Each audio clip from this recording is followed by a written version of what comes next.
So hey guys, welcome back. This is Amrit and you are watching Dhamaka study. तो इस video में मैंने reasoning के लिए मतलब इंटेलिजेंस के लिए सात क्वेश्चन लाए हैं जो कि सभी वर्बल रीजनिंग के क्वेश्चन हैं। ऐसे क्वेश्चन हर बार सैनिक स्कूल और मिलिट्री स्कूल के एग्जामिनेशन में लगातार आते रहते हैं, तो आप इनको सॉल्व करना सीख जाइए। मैं इसकी नेक्स्ट पार्ट बनाऊंगा जिसमें मैं ऐसे ही नॉन वर्बल क्वेश्चन लाऊंगा, यानी कि रीजनिंग का एक नॉन वर्बल पार्ट होता है, उसमें से मैं क्वेश्चन को सेलेक्ट करके लाऊंगा। और गाइज रियली हर बार के आप सैनिक स्कूल, मिलिट्री स्कूल आदि के अगर पेपर को आप उठा करके देखेंगे तो आप ये हर बार के पेपर में पाएंगे कि लगभग ये जो 7 टाइप्स के क्वेश्चन हैं, इसमें से आपको 4, 5, 6 क्वेश्चन तो 6 टाइप के क्वेश्चन तो आपको मैच करेंगे ही करेंगे। उसी टाइप्स के क्वेश्चन आते हैं, मैं ये नहीं बोला हूँ कि यही क्वेश्चन आएंगे, इसी टाइप्स के क्वेश्चन आएंगे। तो गाइज इन क्वेश्चन को सॉल्व करना सीख जाइए ताकि अगर पेपर में आए तो आप उसको बहुत ही आसानी से सॉल्व करके नंबर पा सकें। तो चलिए गाइज बिना देर किए हम लोग वीडियो को स्टार्ट करते हैं। सो गाइज ये वाला क्वेश्चन बहुत इंपॉर्टेंट है, लगभग हर बार परीक्षा में आता है।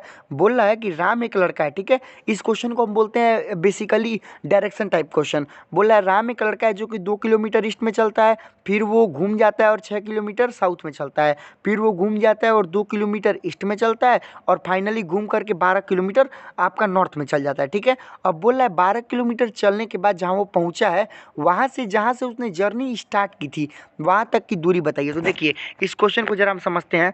एक मिनट हम एक खाली स्लाइड पर चलते हैं ताकि हम आपको इस क्वेश्चन को ज़्यादा अच्छे से समझा सकें। तो देखिए सबसे पहले तो इस क्वेश्चन को समझने के लिए हमको एक चीज़ क्लियर होनी चाहिए, जो है डायरेक्शन। अब देखिए डायरेक्शन क्या होता है। डायरेक्शन समझने के लिए एक प्लस का सिंबल बना लीजिए। ऊपर हमारा हमेशा नॉर्थ होता है, नीचे साउथ होता है, हमारा लेफ्ट में, हमारे हाथ के लेफ्ट में क्या होता है, वेस्ट होता है, और राइट में हमारा ईस्ट होता है। ये डायरेक्शन आप हमेशा दिमाग में बैठाइए और याद कर लीजिए। ऊपर नॉर्थ, नीचे साउथ, लेफ्ट में ईस्ट और राइट में लेफ्ट में वेस्ट और राइट में ईस्ट, ठीक है। ये आपको पूरा अगर आपको लर्न हो गया तो समझिए आधा क्वेश्चन यहीं से क्या हो गया, खत्म हो गया। अब चलिए अब बचा आधा क्वेश्चन हम थोड़ा सॉल्व करते हैं। लेट सपोज कीजिए कि वो अपनी जर्नी यहाँ से शुरू किया है जिसका नाम है ओ से वो अपनी जर्नी स्टार्ट किया है, ठीक है ना। और फिर क्या बोला है, 2 किलोमीटर ईस्ट। मैंने क्या बताया, राइट में ईस्ट है तो 2 किलोमीटर ईस्ट में चलेगा। तो समझ लीजिए यहाँ पे 2 किलोमीटर है, ठीक है। 2 किलोमीटर चल दिया, ठीक है। अब देखिए अब बोला है 6 किलोमीटर साउथ में। 6 किलोमीटर कहाँ बोला है, साउथ में। तो लेट सपोज यहाँ से वो इतना दूर चला, 6 किलोमीटर ये हो गया हमारा साउथ में, ठीक है। क्योंकि मैंने क्या बोला था, 6 किलोमीटर जो साउथ होता है वो हमेशा नीचे होता है, ठीक है। तो 6 किलोमीटर साउथ में चल दिया। अब बोला है फिर 2 किलोमीटर ईस्ट में, बोला है ना फिर 2 किलोमीटर ईस्ट में। तो मैंने क्या बताया था, ईस्ट हमेशा राइट में होता है। तो फिर यहाँ से हमारा 2 किलोमीटर इधर चल दिया, ये भी हमारा क्या हो गया, 2 किलोमीटर हो गया। यहाँ तक चलने के बाद अब बोला है 12 किलोमीटर नॉर्थ में। मैंने क्या बोला था, नॉर्थ ऊपर होता है, तो 12 किलोमीटर यानी कि समझिए इतना मान लीजिए कि वो क्या हुआ, वो चल गया हमारा इतना नॉर्थ में, ठीक है। समझिए हमारा कितना हो गया, 12 किलोमीटर, ठीक है। अब देखिए अब बोला है कि स्टार्टिंग पॉइंट से, मैं कलर बदल देता हूँ ताकि आपको अच्छे से समझ में आए। देखिए अब क्या बोला है, बोला स्टार्टिंग पॉइंट से उसकी दूरी कितनी है। यहाँ से लेकर के यहाँ तक की दूरी पूछ रहा है, यहाँ से यहाँ तक की दूरी कितनी है। अब मैं आपको एक की पॉइंट देता हूँ। ऐसे जब भी क्वेश्चन आते हैं तो 90% ऑफ द केसेस में पाइथागोरस थ्योरम लगता है। अगर आपको पाइथागोरस थ्योरम पता है तो बहुत अच्छी बात है, नहीं पता है तो मैंने एक लिंक दिया है डिस्क्रिप्शन में, वहाँ से जाइए और आप वो वीडियो देखिए। वो मैंने वीडियो तब बनाया था जब मैंने अपने यूट्यूब करियर की स्टार्टिंग की थी, ठीक है। तो आप उस वीडियो को देखिए, देखने के बाद लगभग ये चांसेस है कि आपका पाइथागोरस थ्योरम पूरा क्लियर हो जाएगा, तो आपको ये क्वेश्चन और अच्छे से समझ में आएगा, ठीक है। तो अगर आपको क्लियर है तो आगे बढ़ते हैं। देखिए हमको यहाँ से यहाँ तक की डिस्टेंस चाहिए, ओके। अब देखिए अब हमको इस फिगर को एक राइट एंगल ट्रायंगल बनाना है, ठीक है ना। तो हम एज्यूम करते हैं हम इसको इतना और आगे बढ़ा लेते हैं, हम इसको क्या करते हैं, इतना और आगे बढ़ा लेते हैं, ठीक है ना। एक सेकेंड मैं थोड़ा सा इरेज कर दूँ, ये एक सेकेंड, ठीक है, एक सेकेंड हम इसको इरेज कर देते हैं ताकि अच्छे से वो हमारा क्लियर रहे, ठीक है ना। अब देखिए हमारा यहाँ से यहाँ तक हमको क्या चाहिए, यहाँ से यहाँ तक की हमको दूरी चाहिए, ठीक है ना। हमको क्या निकालना है, हमको बेसिकली हमको ये निकालना है, ये चीज़ निकालना है ना। अब देखिए हमने इसको एक राइट एंगल ट्रायंगल बना लिया, समझिए एक राइट एंगल है, ठीक है। अब जरा एक बात समझिएगा मेरी, देखिए ये हमारा 2 किलोमीटर है, यहाँ से लेकर के यहाँ तक ये हमारा कितना है, ये हमारा 2 किलोमीटर है, ठीक है। और यहाँ से यहाँ तक ये हमारा कितना है, ये भी हमारा 2 किलोमीटर है। अगर हम नीचे देखें तो ये भी हमारा कितना है, 2 किलोमीटर है। यहाँ पे देखिए, यहाँ पे मैंने बताया तो है, जैसे कि अगर ये देखिए ये हमारा क्या बन रहा है, अगर हम ध्यान से देखें तो ये हमारा एक बन रहा है हमारा रेक्टेंगल, ठीक है। और रेक्टेंगल की एक प्रॉपर्टी होती है कि आमने सामने की साइड इक्वल होती है, ठीक है। यानी कि नीचे वाला अगर 2 किलोमीटर है तो ये ऊपर वाला भी क्या होगा, ये ऊपर वाले क्या होगा हमारा 2 किलोमीटर होगा, ठीक है ना। यानी कि 2 किलोमीटर ये और 2 किलोमीटर ये, यानी कि ये जो टोटल हो गया। अब जो फालतू चीज़ें हैं मैं उनको मिटा देता हूँ ताकि आपको ज़्यादा अच्छे से ये चीज़ें क्या होगी, क्लियर हो जाएंगी, ठीक है ना। तो अब देखिए ये हमारा इसका अब कोई काम नहीं है, ठीक है। तो अब जरा समझिएगा, अब मेन मुद्दे पे आते हैं हम। अब देखिए अब हमारे पूरा ये क्या हो गया, ये पूरा हमारा कितना हो गया 4। ये हमारा पूरा क्या हो गया, क्योंकि यहाँ से यहाँ तक हमारा 2 किलोमीटर था, यहाँ से यहाँ तक हमारा 2 था और इसी के इक्वल ही है, यानी कि पूरा हमारे यहाँ से यहाँ तक कितना हो गया 4 हो गया, ठीक है ना। अब देखिए अब एक चीज़ ये है कि हमारा ये जो दूरी है, ये दूरी हमारी कितनी है, ये वाली दूरी हमारी कितनी है 6 है कि नहीं है, 6 है ना। तो इसके सामने वाली भी दूरी कितनी होगी, 6 होगी, क्योंकि भाई ये भी एक रेक्टेंगल है, 6 ये तो 6 ये। अब पूरा हमारा अगर 12 है, अगर पूरा हमारा 12 है और हमारा इतना 6 है तो हमारा इतना कितना होगा, हमारा इतना 6 हो जाएगा। भाई अगर टोटल मेरा 12 है उसमें से इतना अगर हमारा 6 है तो ऊपर वाला क्या होगा 6 होगा, 6 + 6 बराबर 12 होता है, ठीक है। अब देखिए अब मेन चीज़ आया, हमारा 4 हमारा क्या है बेस है, 6 हमारी क्या है हाइट है। अब हमको क्या निकालना है, अब हमको ये चीज़ निकालनी है जिसको हम बोलते हैं हाइपोटेनस, और यहीं से हमारा आंसर आ जाएगा। तो अब हम सबको इरेज कर देते हैं, अब हमको किसी का काम नहीं है।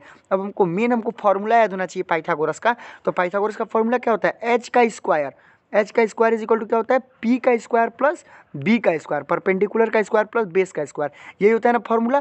तो आइए अब हम इसको पुट कर देते हैं, चलिए कोई दिक्कत नहीं है, हम इसको थोड़ा सा इरेज कर देते हैं, ठीक है।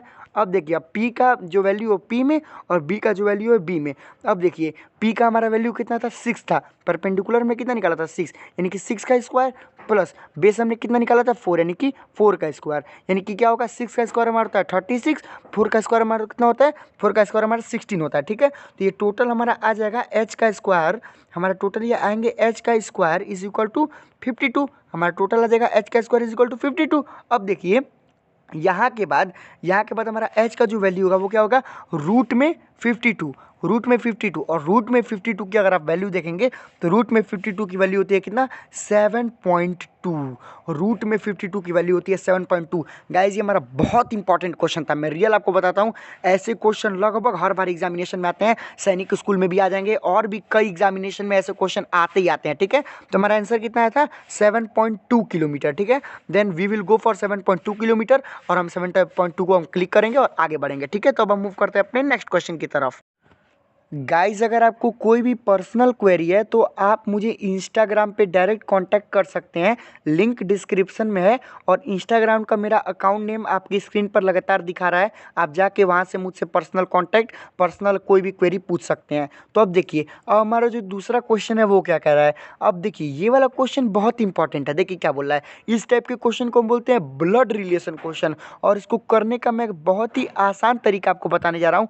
देखिए क्या बोल रहा है, बोला है ए is the sister of B, B is married to D, G is the daughter of B and D, what is the relation between G and A। अब देखिए ऐसा जब भी आपको क्वेश्चन मिलेगा आप अपनी घर में रिलेशन बनाइएगा ताकि आपको बहुत आसानी से आंसर मिल जाए। देखिए मैं नीचे चलता हूँ और आपको आसानी से आपको ये सॉल्व करके बताता हूँ। देखिए क्या बोल रहा है, बोला है A is the sister of B. Just suppose कीजिए कि बी कौन है, आपके पिताजी हैं बी, ठीक है। आपके पिताजी कौन है, बी है, ठीक है। ध्यान दीजिएगा बी आपके पिताजी हैं, ठीक है। और जो ए है वो आपकी बुआ है, ए कौन है, आपकी बुआ है, ठीक है ना। ए बोला है कि A is the sister of B, तो बी आपने किसको मान लिया, अपने पिताजी को मान लिया, माना कि बी आपके पिताजी हैं और ए जो है वो आपकी बुआ है, क्योंकि इनकी बहन है, इनकी क्या होना है, इनकी बहन है, ठीक है। अब बोला है बी और डी का शादी हुआ, ठीक है, मतलब आपके मम्मी और आपके पापा, डी कौन है, आपकी मम्मी है, जस्ट सपोज डी आपकी मम्मी है, ठीक है। और इन दोनों के लड़के जो हैं वो जी हैं, जो आप हैं, समझिएगा बहुत ही अच्छा क्वेश्चन है। बी देखिए बी जो है वो बोला है बी के, ए जो है वो बी की सिस्टर है, तो हमने बी पिताजी को मान लिया और ए जो है हमने बुआ को मान लिया, मतलब कि इनकी बहन, बी की बहन अगर हमारे पिताजी की बहन होंगी, हमारे पापा की बहन होंगी तो हमारी बुआ लगेंगी, ठीक है ना। अब बोला है बी का शादी डी से हुआ, यानी कि मान लीजिए डी आपकी मम्मी है और जी जो लड़का हुआ वो मान लीजिए आप खुद हैं, ठीक है ना, जी आप खुद हैं। अब बोला है ए और जी का रिलेशन बताइए, ए और जी का रिलेशन, तो जनरल सी बात है आप क्यों बुआ होंगी और आप उनके भतीजे होंगे या फिर आप उनकी भतीजी होंगी, ठीक है ना। तो ऐसे क्वेश्चन को मैं आपको यही हमेशा सजेशन दूंगा कि जब भी ऐसा क्वेश्चन आए तो आपको अपने घर में ही रिलेशन बनाना है। इससे प्रॉफिट क्या होगा, आप अपने घर में रिलेशन जब बनाओगे तो आपको तुरंत आंसर मिल जाएगा, ठीक है। तो इसमें क्या होगा, भतीजी जिसको हम बोलते हैं नीस, ठीक है। तो ये वाला हमारा राइट आंसर होगा। अब हम मूव करते हैं अपने नेक्स्ट क्वेश्चन की तरफ। ये वाला क्वेश्चन वेन डायग्राम का क्वेश्चन है। ये वाले क्वेश्चन भी लगभग हर बार आते हैं, ठीक है। इसमें क्या होता है, इसमें मैं आपको थोड़ा सा इसको थोड़ा एक्सप्लेन कर दूं। इसमें आपको 2 से 3 नेम दिया होगा, ठीक है। जैसे इसमें भाई बहन और परिवार बोला है, ठीक है ना, और 2-3 नेम देगा और उसके बाद फिगर्स दे देंगे, ठीक है, और बोलेगा कि कौन सा फिगर अच्छे से इन नेम को एक्सप्लेन करता है, अच्छे से इनके बीच के रिलेशन को एक्सप्लेन करता है। अब देखिए, बोला है भाई बहन और परिवार, ठीक है। क्या बोला है, भाई बहन और परिवार, इनके बीच का जो रिलेशन है वो कौन सा वेन डायग्राम अच्छे से बताएगा। अब जरा समझिएगा, एक चीज़ है समझने वाली, ये जो भाई बहन है, भाई बहन वो एक ही परिवार के अंदर आएंगे, हाँ या ना, बताइएगा हाँ या ना। एक परिवार होगा, एक परिवार के अंदर भाई बहन आएंगे। अब ऐसा तो है नहीं कि बहन के अंदर भाई आएगा और परिवार आएगा, ऐसा तो है नहीं कि मान लीजिए बहन होगी, बहन के अंदर भाई आएगा, भाई के अंदर परिवार आएगा, ऐसा बिल्कुल नहीं होगा, ठीक है ना। तो सबसे पहली बात कि परिवार जो है वो भाई बहन दोनों से अलग है, परिवार जो है वो भाई बहन दोनों से ऊपर है, क्योंकि परिवार के अंदर भाई बहन आते हैं, ना कि भाई बहन के अंदर परिवार, ठीक है। और ना ही परिवार भाई और बहन का कोई अंतर संबंध है। सबसे ऊपर कौन है, सबसे ऊपर हमारा परिवार है और परिवार के अंदर भाई बहन आते हैं। तो हमारा पहला तो बिल्कुल नहीं होगा। अगर 1 मिनट, अगर हम पहले वाले को देखें तो पहला तो बिल्कुल नहीं होगा। उसका रीज़न क्या है कि देखिए, इसमें 3 आपको सर्कल दिया है और तीनों के तीनों एक दूसरे में क्या किया है, ज्वाइंट कर दिया है, ठीक है। तो परिवार इसमें सेट नहीं हो पा रहा है। भाई बहन तो मान लेते हैं, चलिए भाई बहन तो आपस में ज्वाइंट होंगे, भाई बहन ज्वाइंट होंगे, लेकिन मान लीजिए अगर ऐसा 2 ज्वाइंट करता और ऊपर से एक ऐसे गोला दे देता तब हम इसको सही मान लेते हैं, लेकिन इसमें तीनों को ज्वाइंट कर दिया तो ये नहीं होगा, ठीक है। अब दूसरे को देखते हैं। दूसरा को मान लीजिए जो सबसे ऊपर सर्कल दिया है उसको मान लीजिए हमारा परिवार, ठीक है, तो ये भी गलत हो जाएगा। अब ऐसा तो है नहीं कि परिवार के अंदर बहन आता है, बहन के अंदर भाई आता है, या फिर परिवार के अंदर भाई आता है, भाई के अंदर बहन आता है, ऐसा नहीं है। परिवार के अंदर भाई और बहन दोनों अलग अलग चीज़ें हैं, ना कि कोई ऐसा है कि परिवार के अंदर भाई और भाई के अंदर बहन, ऐसा नहीं है। तो ये भी हमारा गलत हो जाएगा, ठीक है ना।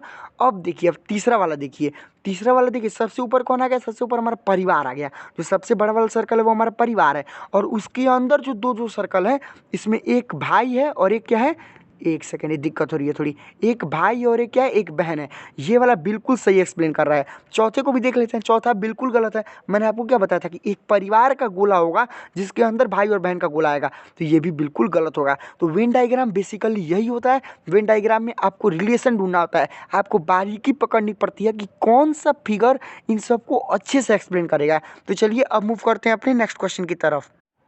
ये वाला क्वेश्चन भी लगभग हर बार कंफर्म रहता है आना, इस टाइप के क्वेश्चन, और ये कॉम्पिटिटिव एग्जाम में पूछा ही पूछा जाता है। देखिए क्या बोल रहा है, बोल रहा है एक लाइन लगी हुई है। इसको मैं आपको ऐसे समझाता हूँ। मान लीजिए जैसे आप प्रेयर जब करते होगे अपने स्कूल में तो एक लाइन लगती होगी, ठीक है, और मान लीजिए उसमें कोई राम नाम का लड़का है, ठीक है, मान लीजिए कोई राम नाम का लड़का है जो स्टार्टिंग से गिनने पर 21 नंबर पे आ रहा है।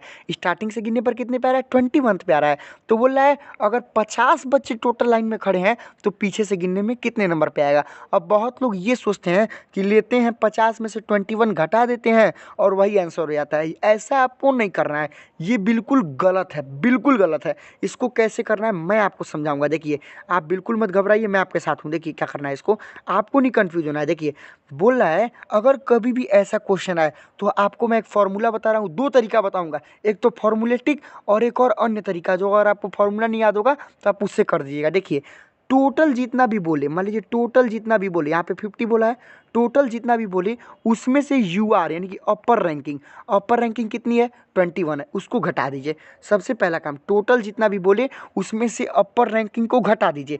मान लीजिए हमारा टोटल कितना बोला है, 50 बोला है, और अपर रैंकिंग कितना बोला है हमारा 21, तो 51 में से 50 में से 21 को घटा दीजिए और जितना आए उसमें +1 कर दीजिए।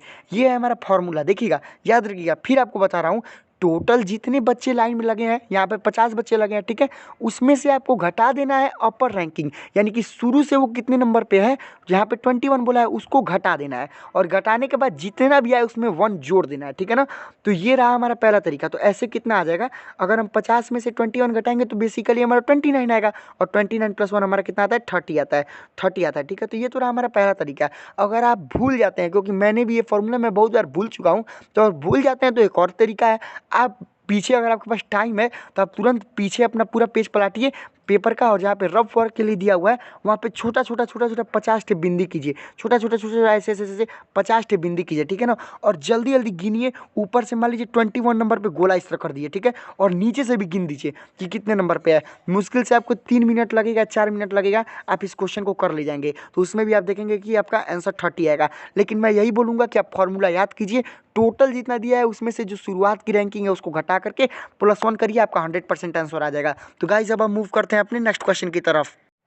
गाइज आप लोग चैनल को गाइज जरूर सब्सक्राइब कीजिएगा, भाई और बहन जो भी हैं आप लोग चैनल को जरूर सब्सक्राइब कीजिएगा।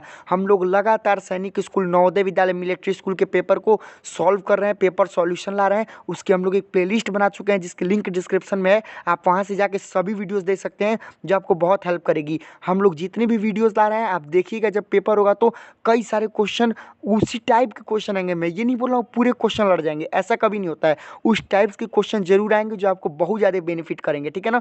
तो आप चैनल को जरूर सब्सक्राइब कीजिएगा, ताकि आपको केवल हम लोग एजुकेशनल वीडियो बनाते हैं और आपको हम लोग के चैनल से कोई भी अदर वीडियो आपको नहीं मिलेगी। अगर आपको एजुकेशनल वीडियो चाहिए होंगे सैनिक school, Navodaya Vidyalaya, CHS, military school से रिलेटेड, तो आप लोग चैनल को जरूर सब्सक्राइब कीजिएगा, ताकि आप लोग थोड़ा भी वीडियो को मिस ना कर पाएँ। इस क्वेश्चन को देखिए, क्वेश्चन बोल रहा है which of the two symbol in the given equation should be mutated so that the equation become balanced.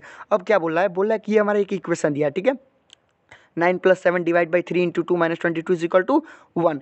अब बोल रहा है कौन से दो सिंबल को आपस में फेर बदल किया जाए तो हमारा बैलेंस हो जाए इक्वेशन, यानी कि हमारा इतने को सॉल्व करने पर हमारा 1 आ जाए, ठीक है ना। तो कौन सा ऐसा करेंगे तो हो जाएगा।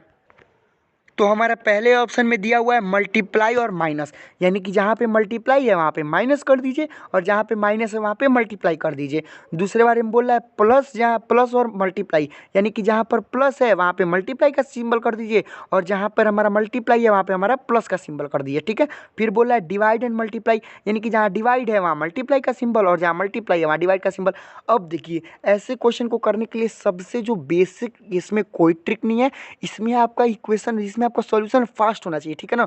आप जल्दी जल्दी सभी ऑप्शन पे कर लीजिए। जैसे मैं आपको बताऊं, मान लीजिए पहला हमारा है मल्टीप्लाई और माइनस का, तो जहाँ जहाँ है मान लीजिए 9 + 7, ठीक है, डिवाइड बाई 3, आप मल्टीप्लाई की जगह -2, ठीक है, और माइनस की जगह मल्टीप्लाई 22, ठीक है। इसको जल्दी से आप सॉल्व कर लीजिए, ठीक है। जल्दी सॉल्व करके फिर आप अगले क्वेश्चन पे, अगले ऑप्शन पे मूव कर जाइए। अगर 1 है तो ठीक है, नहीं तो अगले मूव कर जाइए। फिर उसको प्लस और माइनस को आपस में फेरबदल कर दीजिए। अगर 1 है तो ठीक है, नहीं तो अगले मूव कर दीजिए। चारों में से किसी एक में आपका क्या आ जाएगा, 1 आ जाएगा, और जिसमें आपका 1 आ जाएगा that will the right answer, that the option will the right answer, ठीक है। तो आपको यही करना है, इसमें कोई भी आपको ट्रिक नहीं होती है, ठीक है ना।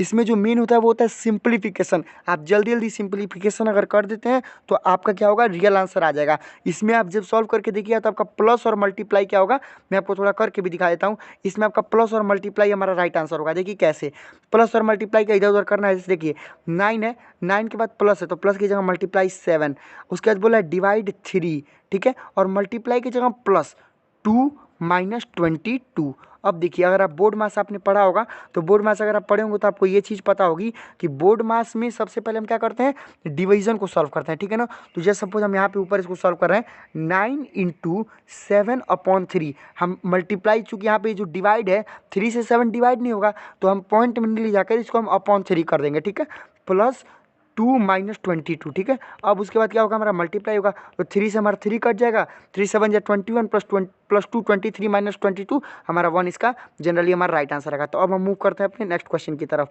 हमारा नेक्स्ट क्वेश्चन क्या है, जरा हम इसको देखते हैं। ये वाले क्वेश्चन भी लगभग हर बार आते हैं। बोलता क्या है, देखिए इसमें बोलता है कि कोड लैंग्वेज में ट्रायंगल जो है उसको हम SQHZMFKD में लिखते हैं, ठीक है। तो फिर उसी कोड लैंग्वेज में हम इस चीज़ को कैसे लिखेंगे।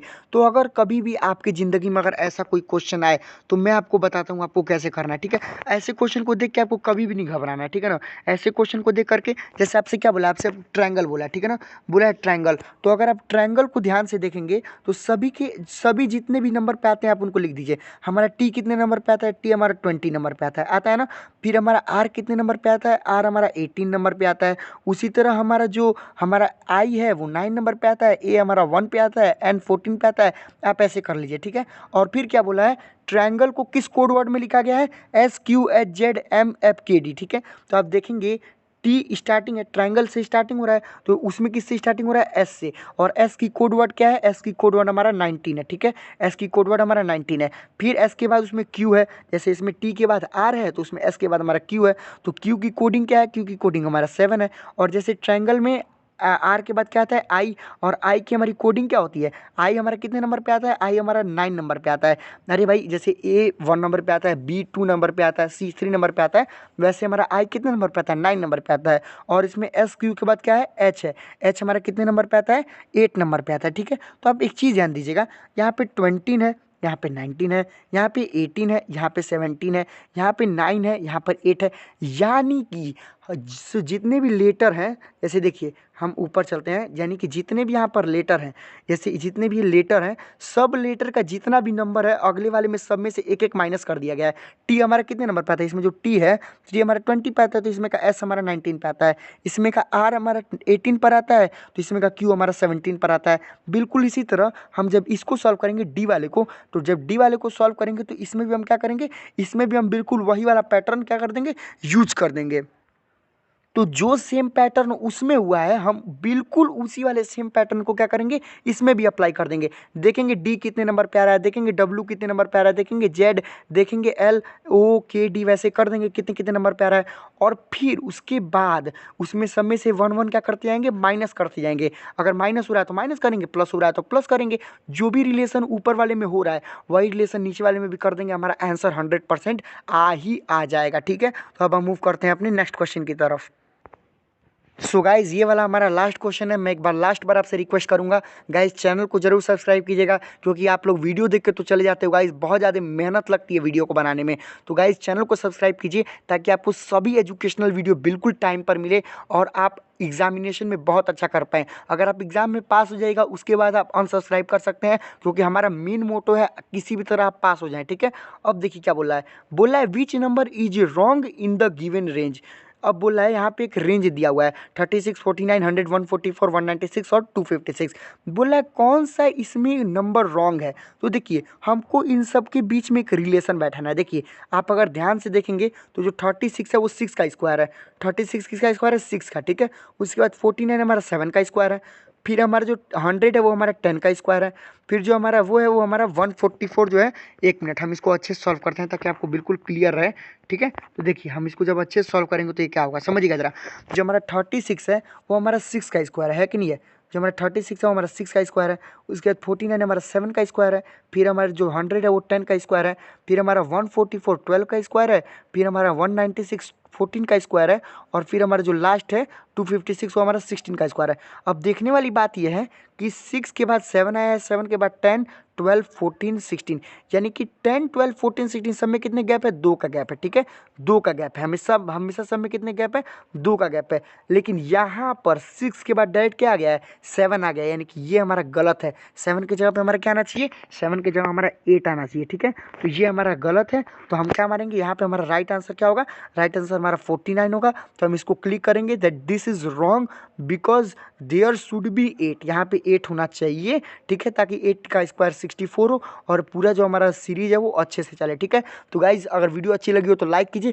कोई भी वीडियो चाहिए किसी भी टॉपिक पे तो आप कमेंट जरूर कीजिएगा, मैं सभी कमेंट को पढ़ता हूँ। अगर आपका कमेंट अच्छा होगा और आपके कमेंट को जरूरत होगी रिप्लाई की तो मैं आपको रिप्लाई जरूर करूँगा। तो मिलते हैं नेक्स्ट वीडियो में, तब तक के लिए बाय बाय, जय हिंद, वंदे मातरम।